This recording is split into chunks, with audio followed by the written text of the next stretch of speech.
Today's speaker has been involved in the design field for over 33 years and developed his approach very early on based on solid principles that deliver results. His expertise is in residential and commercial design, lighting design, custom furniture design, and all other aspects that relate to interiors. His greatest love is in residential interiors because of their personal nature.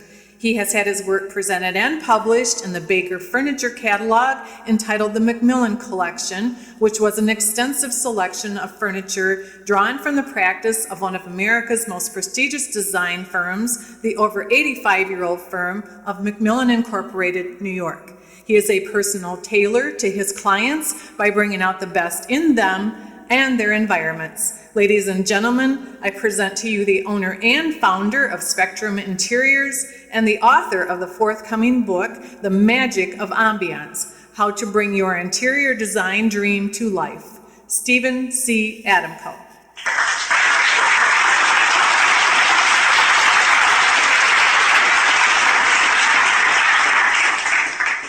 Hi, I'm Steve Adamco, founder and owner of Spectrum Interiors, established in 1982. What we do here is residential, commercial, custom furniture design, lighting design, and just about anything that you can think of. What we provide here is a look with an ambiance.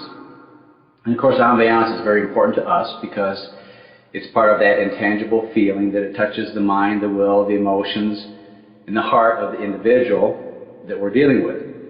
So we cover the whole state of Michigan and have a job that was completed down in St. Croix in the Caribbean. So geographics don't really bother us too much. What I want to focus on is the design seminars that we offer, and they range in time from an hour to 3 hours. And I want to take a little bit of time and focus on the 3-hour one. And the 12 topics or areas of interest that we cover, it really is focusing on the process of interior design so that people understand what it takes to do a design job and have it turn out really, really well, or actually hit the target that's established. The number one thing that we start out with is the dream, and it's really your dream. It's about what you want, what you need, maybe what you want that you don't think that you can have, but at this point we want to be very creative and open because you never know what might happen. We don't want to put any constraints on your imagination at this point. We want to kind of let it freewheel and see what we come up with. So it's all about you at this point, and of course it's all about you at every point of the design process, but we really want to focus on you because you're the pivot point of the whole design concept, because it's the environment that you're going to live and reside in, and it also forms the backdrop for you. That's number one. Number two is we're going to focus on the discovery journey. And really, it's kind of like a journey because most people have never really thoughtfully considered what it is they totally want to accomplish. Like somebody might say, well, I want it to feel cozy and comfortable. Well, what does that mean to you? And how is that going to actually develop in a tangible way so that all the elements of that environment all add up to what it is that you wanted in the first place? So that's important to go through that process, which incorporates a lot of questions, the right kind of questions, great answers, detailed answers, so that we can get the end result. So it's a very critical step of discovery. It's kind of like what a lawyer would do in a sense. You want to find out the facts, the givens, the things that you have to deal with, the things that can change in an environment or a structure, what things are important to you, what things can't you live without, how do you live now, how do you want to live in the future, what kind of changes might be in the future. We want to be able to accommodate those. Then, number three would be your lifestyle statement. Well, this functions kind of like a mission statement or a business statement. So we want to take the information that's been culled from talking about your dream and about what you want, and then all the things that came from the discovery process, and put them in a paragraph that talks about what it is we want to accomplish, the look, the ambiance, the feel, the emotions. We want to really define this in a very descriptive way so that we have a yardstick so to speak, for measuring everything that happens from there on out to the end of the design process. So, it's very important that we get this mission statement because it eliminates a lot of the fluff and a lot of the things that you really don't need to take your time up with. You don't need to look at certain things, and there's a host of materials and furniture and lighting and things to go through, and most people would be totally overwhelmed if they were able to go through all the things that are totally available in the world today. That helps to alleviate a lot of the extraneous details that aren't necessary to the project, and quite frankly, it will eliminate a certain amount of stress to certain people, especially people who feel overwhelmed. So we want to create a very comfortable process where stress really isn't a part of that. Okay? Now, closely allied with that is the budget, or what I would call your vested interest, because you surely have a vested interest in the amount of money that you want to invest in a project. The idea is that we don't want to spend your money, in a sense, just merely spend it. We want to invest it with a view towards a return on your investment. And that return can happen in a lot of different ways. It could be intellectually stimulating, emotionally satisfying, visually pleasing. We want to be able to factor in all these things and create this sense of completeness, and that you feel totally satisfied with the end result. And then we want to make sure that we're being very honest about the budget, because there's no sense designing a room for $100,000 when you only have a budget for $15,000, or maybe less than that. It depends on the situation. So sometimes a budget is important, but sometimes with a lower budget, one has to be much more creative in order to get the essence of it. And so if I can tie it back with the dream and the things that were brought out with the discovery process, now you can see a little bit of how this ties together. So, if you focus on the ambiance or the essence of the design, then you know exactly where to compromise if one has to, or compromise temporarily where we can institute something later on as money becomes available, but it really helps the creative process immensely. So it doesn't matter how much money is available, whether you just are kind of in a middle income situation or you're a multimillionaire, it really doesn't matter. Everybody should have a budget to work within, if at all possible. And we want to be truthful about that. We don't want to be pie in the sky, well, I can do this, or I didn't realize that was going to cost that much. Well, that's why all these processes and prior steps that I've just enunciated so far are so important to making that work correctly. And all these processes, all these steps are really tied in together. They're really tied in together just like the human body is tied together. One thing is connected to something else, either directly or indirectly, but it's all part of the whole process, the whole design. That brings us to the importance of a master plan. The master plans are important from this standpoint. Not everybody can do a design job in one fell swoop.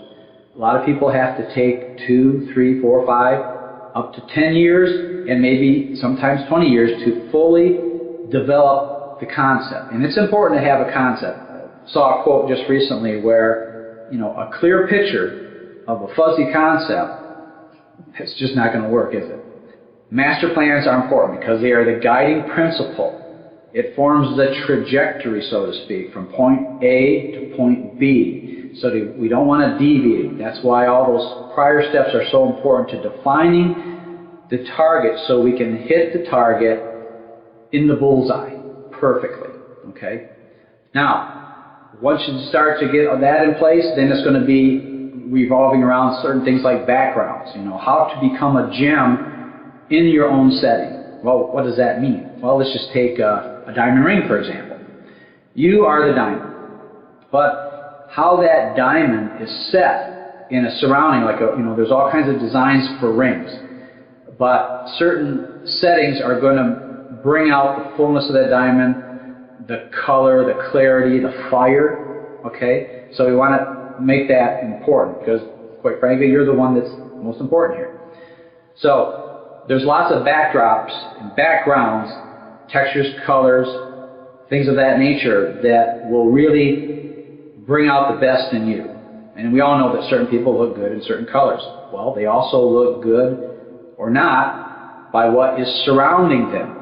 Because you may look from your eyes out, but other people are looking at you in the context of your environment. So it's important not only what you see, but how others see you in your environmental 3D stage setting, surround environment. Okay? And then there's things such as space planning, form and flow. Well, the space planning is incredibly important, especially if you're dealing with a new house or a new space or a new office or something of that nature. Other times you have an existing building or home that has a layout that maybe you can't change. In some cases, there are walls that can be removed or reallocated or whatever, or the space can be reconfigured to function a lot better. And really, if you take a floor plan, let's say a condo, for instance, and two condos have the same footprint, they look the same, they could be mirror images of each other, but how that interior space is configured is going to make one of those condos a winner for you, and the other one not a winner for you.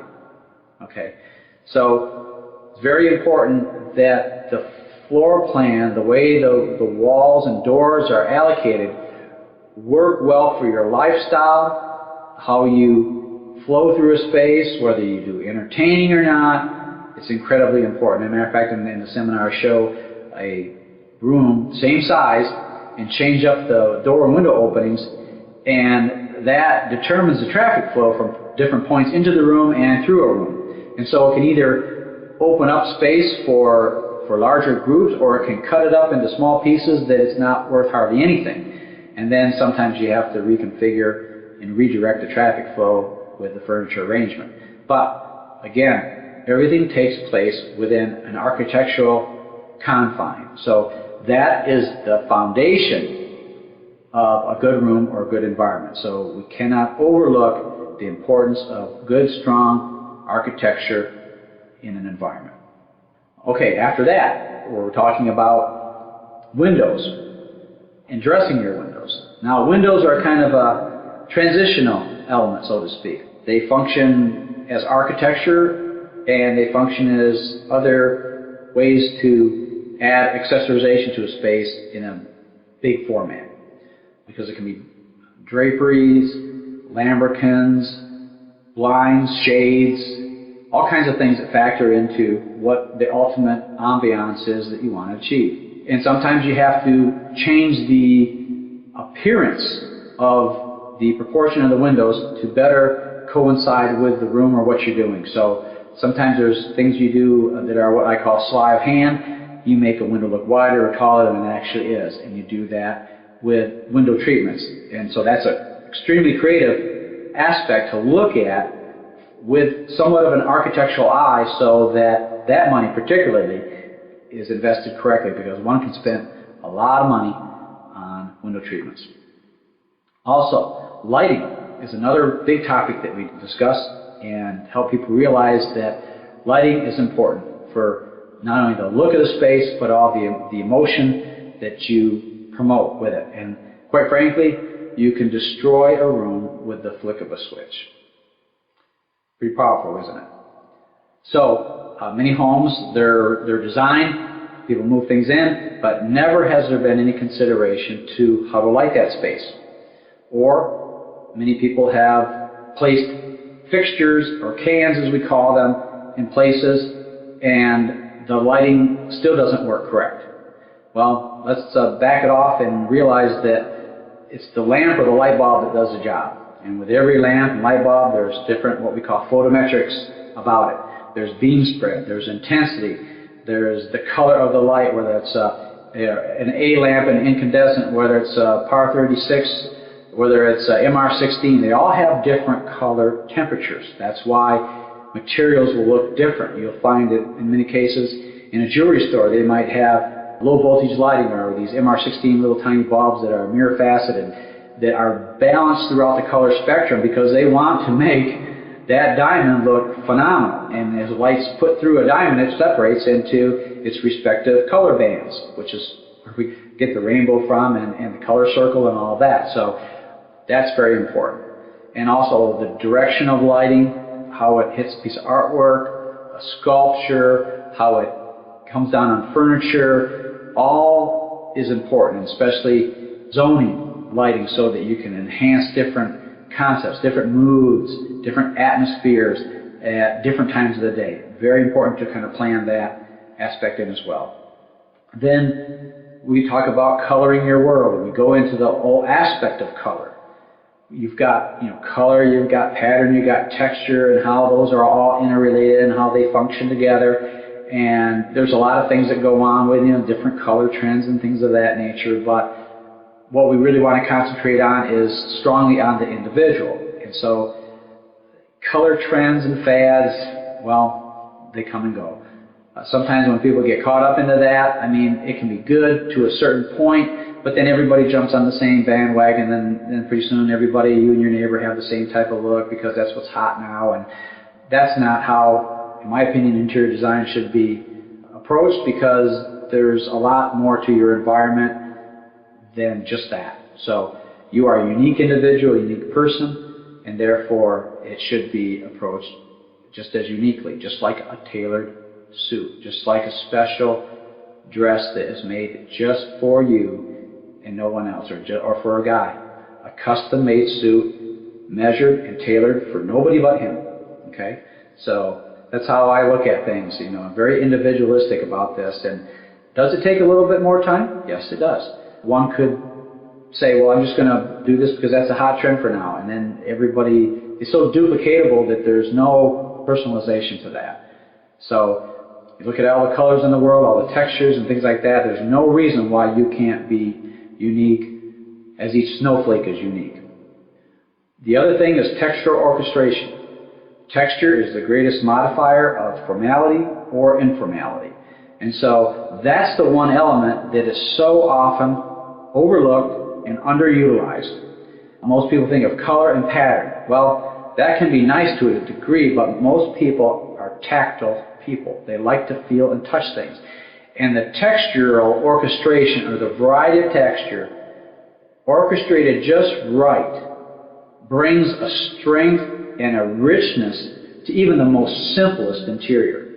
Even if it's a monochromatic color scheme, texture is incredibly important to deliver the end result. And so what we want to do is bring that involvement of people into it. I like to use an analogy sometimes with a newborn baby.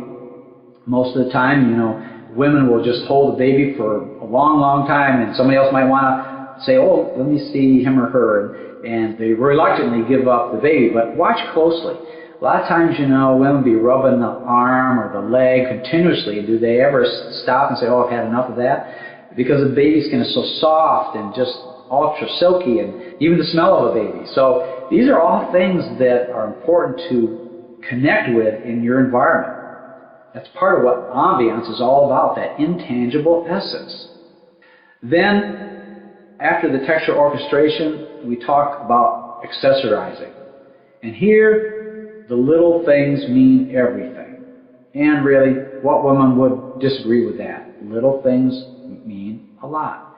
So, a lot of times we might be involved in doing furniture plan and furniture selection and all the architectural stuff that goes into it, as far as architectural backgrounds like designing custom moldings and things of that nature, or custom furniture. But at a certain point, many people think, well, I can't handle that part of it by myself, but I can do the accessorization by myself.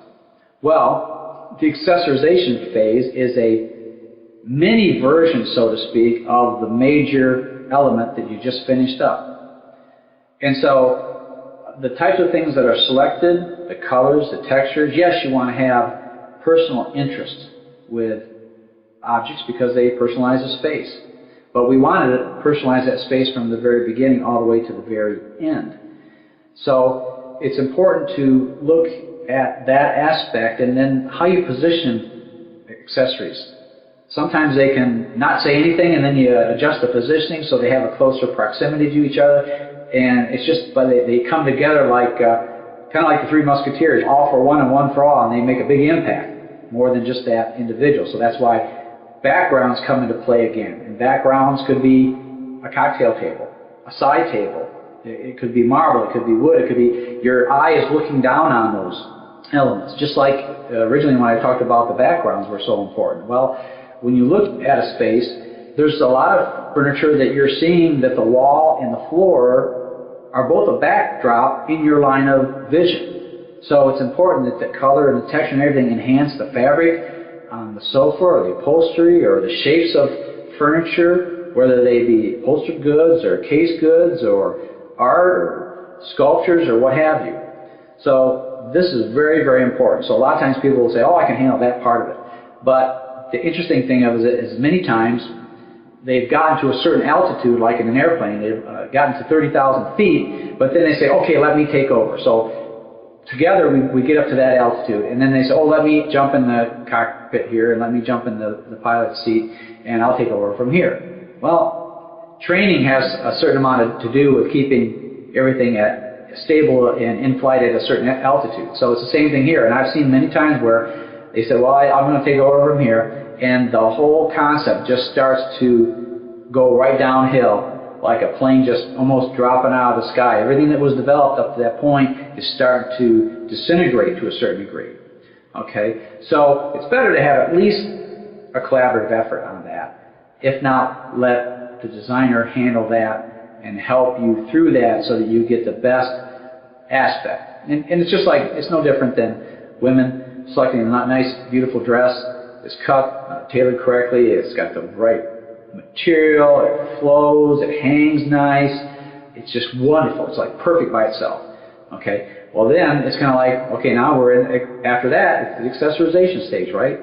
Necklaces, earrings, bracelets, and there's where you got to be very careful, because you can really cause it to, the look to kind of fall off a little bit if you're not careful with the quality, the proportion, the size, the scale of different things. And it's so important that you decide from the very get-go what it is you want to really project, okay? Because there's a lot of different things that you can portray by taking that same dress and then putting different types of accessories with it, because that's why some people have dresses and attire that forms the basis of their wardrobe, or they always look good in black, or they always look good in this particular cut of a dress or a suit or something like that. Just brings out really the very best of them.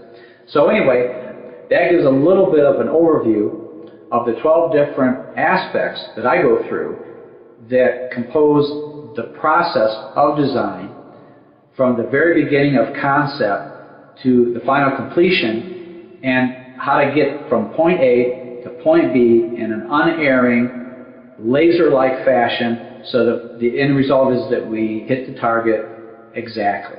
And of course, there will probably be a little bit of differentiation and changes and things of that be accommodated in that process. But again, once you have the main concept in line, it keeps you in line and on track and on target so much easier. It's kind of, I don't want to say it functions like autopilot or like cruise control, but it sure does make the journey a lot more comfortable. We don't really go by particular trends that are current at any particular point in time, mainly because people themselves don't actually change their personality in trends and cycles, so to speak. Their clothing may change and whatnot, but the environmental context, which incorporates a fairly large amount of money over time, that's important to synchronize that with the individual and their personality and the uniqueness of the personality. So we would rather focus on an individual and do proper discovery work, if you could say, ask the right questions to get the right answers and deliver the right results. It's very important that we invest the client's money properly and wisely. Would never have subscribed to the idea of spending a person's money, would rather invest it and therefore deliver to them more of what they would like to see, even if they don't know what it is they would like to see.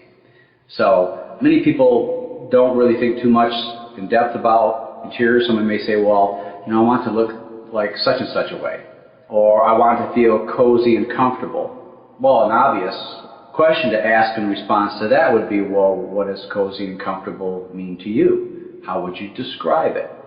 And very oftentimes a client won't really be able to put their finger on what it is that denotes cozy and comfortable for them. So then we need to dig in a little bit deeper and find out what that really means in terms of feeling, ambiance, and help them to understand that we're delivering a whole orchestrated interior environment. So we want it to be very intellectually stimulating, emotionally fulfilling, aesthetically pleasing, all of that. So by asking them the right questions, we get into a lot deeper than what they even themselves would imagine. Or we get a lot of times the comment, well, I've never really thought about it that deeply. Well, now is the time to think about it that deeply when you have a lot of money that gets invested into an environment. And that really doesn't matter what the budget is. You know, if somebody's spending a few $1,000s or they're spending a couple $100,000, it really doesn't matter. The same principles apply in either situation. And so I really perform more like the philosophy of maybe an attorney, a doctor. We want to ask the right questions and basically figure out what it is they're after and create really a mission statement about what it is that they might want to do. That's the guiding principle or the yardstick by which to measure every decision that gets made. And there are many of them, hundreds sometimes. And so it eliminates what I would call the fluff. We get that out of the way right away, and we get down to the essence of what the people really want. And the idea is to deliver to them something that they have not experienced before. In my particular line of work, I find myself especially blessed that I can see something done before it's done. In other words, at any step of the design process, whether it's talking to people, whether it's sketching, drawing, space planning, drawing up plans, or whatever the case happens to be, or material selection, it's easy for me to project myself into that space. It's easy for me to use analogies and word pictures and things of that nature to describe to the individual what it is we're going to see and experience. Because many people, quite honestly, they don't have the visual capacity to just see it done before it's done.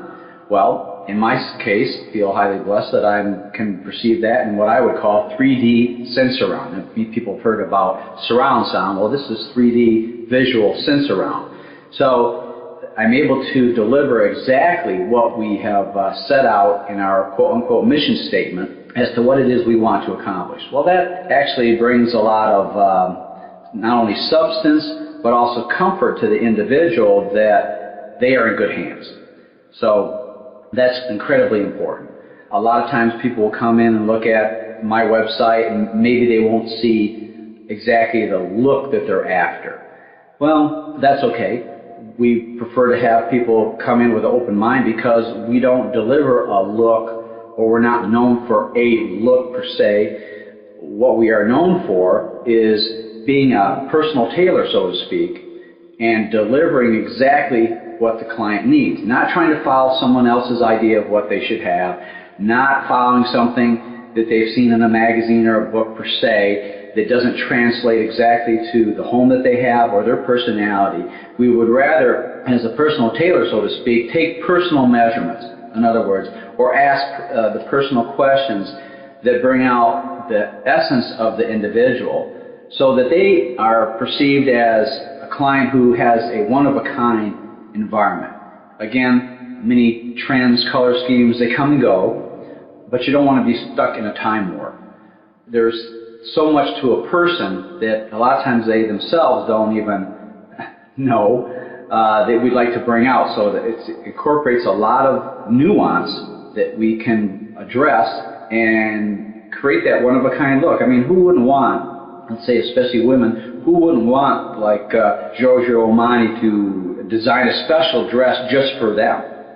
Well, most people don't have that opportunity. But the philosophy, the mindset that is utilized in a situation like that with fashion easily translates into our situation here, and that's what we employ. So it's kind of like an expert archer. when you have that mission statement, so to speak, you have in advance set up the target. And once you've set up the target, if you're skillful enough, then you can hit the bullseye. And that's the important element of design. So why waste money? Let's invest the money properly. Or let's set people up for success. Even if the project requires a time of execution, 3, 4, 5 years, maybe even 10 years. It doesn't matter as long as that is in place and the master plan is there. And of course, it can take subtle variations and whatnot and changes as a project develops or more money becomes available, or a host of different things can interact with that. But the guiding principle is there. It's kind of like going from Michigan to New York. I mean, you're going to go to New York or New York City, and you might take a couple little side trips on your way there, but the idea is you're going to New York City, and that's the end result of what you want. So there's a lot of things that we do in terms of personal interactions with the client, and in other cases we put on design seminars anywhere from an hour to 3 hours long that go through all the phases and all the procedures of what good design entails in terms of a process, and so that people understand that there's rhyme and reason to what we do. It's just like a person writing a wonderful piece of music that is a hit, and it's a hit for years and years to come, based on principles of music and rhythm and structure and point and counterpoint and interest and flavor and ambiance. So I like to keep harping on the ambiance situation, because another analogy would be, what would a movie be? Let's say an iconic movie like Dances with Wolves. What would that be without the orchestral score or the musical score that underscores different elements of the movie, different emotional contexts? So that's incredibly important to do that properly. Also, a lot of people look at design and maybe don't do a floor plan. Well, most places, in most situations, you need to have a floor plan. It helps you to analyze the situation. I'm a professional. I can see it done before it's done, but I don't do a lot of work without a floor plan any more than a CPA would give you advice on what to do with your personal finances if they don't see what you have and what you have invested, or even a business, their profit and loss statement, your balance sheet. How can they give you good advice unless they see that? In addition to that, there's a lot of homes that are not properly lit, and new homes a lot of times don't have any sort of lighting plan at all. They're designed, but no thought has been given to lighting. How are we going to light a 2-story space? It's not going to be with torchères, and it's not going to be with table lamps. So that aspect of lighting is critical. Matter of fact, color is not inherent in any object. Color is inherent in the light. And that's why when you select finishes, like a lot of people do, let's say a carpet store, for example, they will go and select carpet under what is typically cool white fluorescent bulbs. Maybe sometimes they're color corrected. They'll get them home and they'll look totally different. Well, it's because of the light. You're seeing it under different lighting conditions. And people look different under incandescent, in sunlight, candlelight, the whole thing. So that's an important element. So a lot of what we do, a lot of what I do, is help instruct people as we go through the processes of design. So I've always believed that an educated client is a better client. And they're also more fun. And it's just like if I was Andre Agassi, you were just a beginner in tennis, I could just say, okay, let's go play.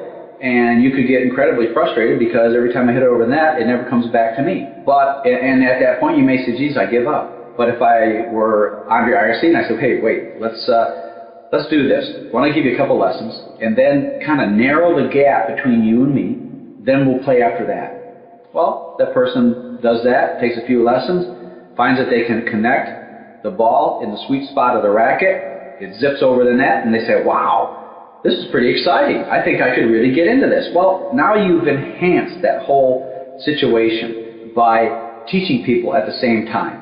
And you also bless the individual too by doing that. So they become more knowledgeable and gain a greater appreciation for what the design process is all about. So in retrospect, there's a lot here, more than meets the eye. If you don't necessarily find what you're looking for in terms of the look that's embodied in the photographs and whatnot, don't worry, we just haven't worked with you yet. And that's the whole situation. That's why we're so individualistic about what we do.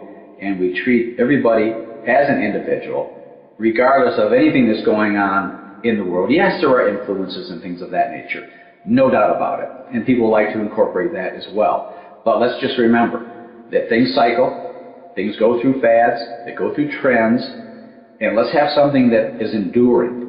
Like a good piece of music, like a good piece of architecture, like a good piece of sculpture or art.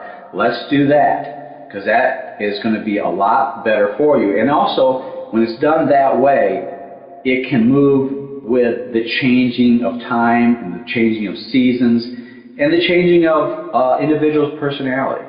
So that's incredibly important. So again, all the contact information is here on the website, so I definitely encourage you to look more in depth, and if you have any questions, by all means, give me a shout, give me a call. I'd love to talk to you. Have a great day.